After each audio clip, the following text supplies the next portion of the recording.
Hi guys, welcome to my channel. ఇవాళ మనం చూడబోయే బైక్ వచ్చేసి రాయల్ ఎన్ఫీల్డ్ క్లాసిక్ 350. దగ్గర ఉన్న ఈ బైక్ అయితే ప్రత్యేకంగా ఎటువంటి ఇంట్రడక్షన్ అవసరం లేదు. కలర్ వచ్చేసి క్రోమ్ బ్రాంజ్. ఓవరాల్గా ఈ బైక్ లుక్ చూసుకుంటే క్రోమ్ పెయింట్తో చాలా హైలైట్గా చాలా సూపర్ ఉంటుంది. క్రోమ్ ఫినిషింగ్ అయితే మనం చూడొచ్చు. అలాగే హెడ్ ల్యాంప్లో హై బీమ్ లో బీమ్ కలిపి ఒకటే హెలోజిన్ బల్బ్ అయితే ఇచ్చారు. మనం ఇంకొంచెం దాన్ని జూమ్ చేసుకుంటే అక్కడ ఆ బల్బ్ మీద ఉన్న ఆర్ అనే రాయల్ ఎన్ఫీల్డ్ లోగో చాలా ప్రీమియంనెస్ని తీసుకొస్తుంది. అట్లాగే మనం చూసుకుంటే ఇటువైపు ఉన్న సిగ్నల్ ల్యాంప్స్ కానీ ఇంకొంచెం మనకి హెడ్ లైట్ పైన ప్రొవైడ్ చేసిన పైలట్ ల్యాంప్స్ కానీ ఏమి చూసుకున్నా మనకి జస్ట్ హాలోజన్ బల్బ్స్తో అయితే మాత్రమే ప్రొవైడ్ చేశారు. ముందు ఎటువంటి ఎల్ఈడి లైట్స్ అనేది యూజ్ చేయలేదు. టైల్ ల్యాంప్ వచ్చేసి మనకి ఎల్ఈడి ప్రొవైడ్ చేశారు. చుట్టూ కూడా క్రోమ్ ఫినిష్ తోటి హైలైట్ చేశారు. అండ్ సిగ్నల్ లైట్స్ కూడా చూసుకుంటే మొత్తం క్రోమ్ ఫినిష్ హైలైట్ చేశారు. సేమ్ బల్బ్సే ప్రొవైడ్ చేశారు మనకి ఫ్రంట్ ఏదైతే ఉందో బ్యాక్ కూడా.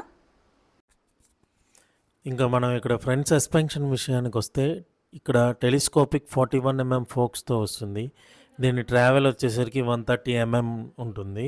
ఫ్రంట్ సెక్షన్ చూసుకుంటే కనుక మనకి ఈ డిస్క్ బ్రేక్ అనేది చాలా హెవీగా హ్యూజ్గా కనిపిస్తుంది. ఈ డిస్క్ బ్రేక్ అనేది 300 mm డిస్క్ బ్రేక్. అలాగే బైబ్రీ 2 పిస్టన్ క్యాలిపర్తో వస్తుంది. ఈ front and back rare 2 sides మనకి డిస్క్ సైజ్ ప్రొవైడ్ చేస్తున్నారు. అలాగే డ్యూయల్ ఛానల్ ఏబిఎస్తో ప్రొవైడ్ చేస్తున్నారు.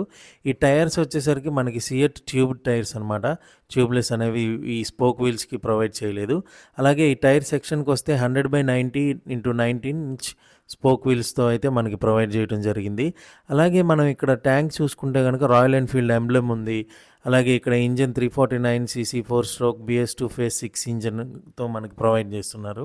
మనం ఈ రేర్ సస్పెన్షన్ చూసుకుంటే మాత్రం twin tube emulsion shock absorbers ఇచ్చారు విత్ 6-step అడ్జస్టబుల్ ప్రీలోడ్ అనమాట. అలాగే రేర్ డిస్క్ సెక్షన్కి వస్తే మనకి సింగిల్ పిస్టన్ క్యాలిపర్తో వస్తుంది. డిస్క్ సైజ్ వచ్చేసి 270 mm ఉంటుంది. అలాగే ఇక్కడ టైర్ సెక్షన్కి వస్తే 120/80 × 18 ఇంచ్ అలా స్పోక్ వీల్ అయితే మనకి ప్రొవైడ్ చేస్తున్నారు. అలాగే ఇక్కడ ఆఫ్ రోడింగ్ అనే ఒక విషయం మనకి బాగా గుర్తుకొస్తుంది. ఈ టైర్ సెక్షన్స్ అనేది మనం చూస్తుంటే ఇక్కడైతే మనం నార్మల్గా యాక్సెసరీస్ కింద నావిగేషన్ సిస్టమ్ యాడ్ చేసుకోవచ్చు. ఇక్కడ మనకైతే కీ ఇలా ప్రొవైడ్ చేస్తున్నారు. ఒకసారి ఆ కీని తీసి చూద్దాం ఎలా ఉంటుందో. ఈ కీ వచ్చేసరికి బోత్ సైడ్స్ ఇలాగా రాయల్ ఎన్ఫీల్డ్ ఎంబ్లమ్ అయితే కనిపిస్తుంది.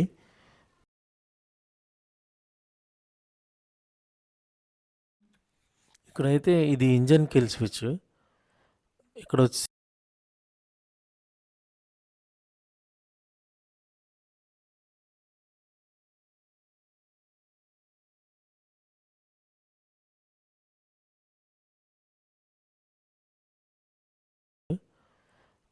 వచ్చేసరికి మనకి ట్రిప్ మీటర్ డిజిటల్లో కనిపిస్తుంది.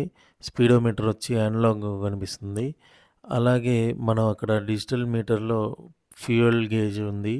ట్రిప్ ఏ, ట్రిప్ బి, మళ్ళీ అలాగే మనకి ఇక్కడ battery indicator, engine mall function switch, neutral indicator, ABS indicator చూపిస్తుంది.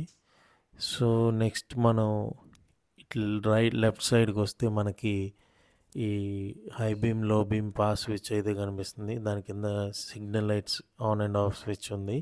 అలాగే దాని కింద వచ్చేసి హార్న్ ఉంది. హార్న్ ప్రెస్ చేశాను కానీ మనకంత డబ్బింగ్ ఇది లేక హార్న్ అయితే నేను పెట్టలేదు.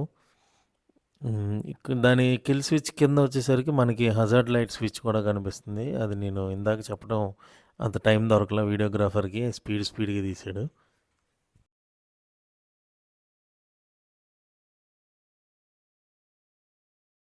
ఎప్పుడైతే మనం ఇలా టర్న్ చేసి ఇంజిన్ ఆన్ చేసి చూద్దాము.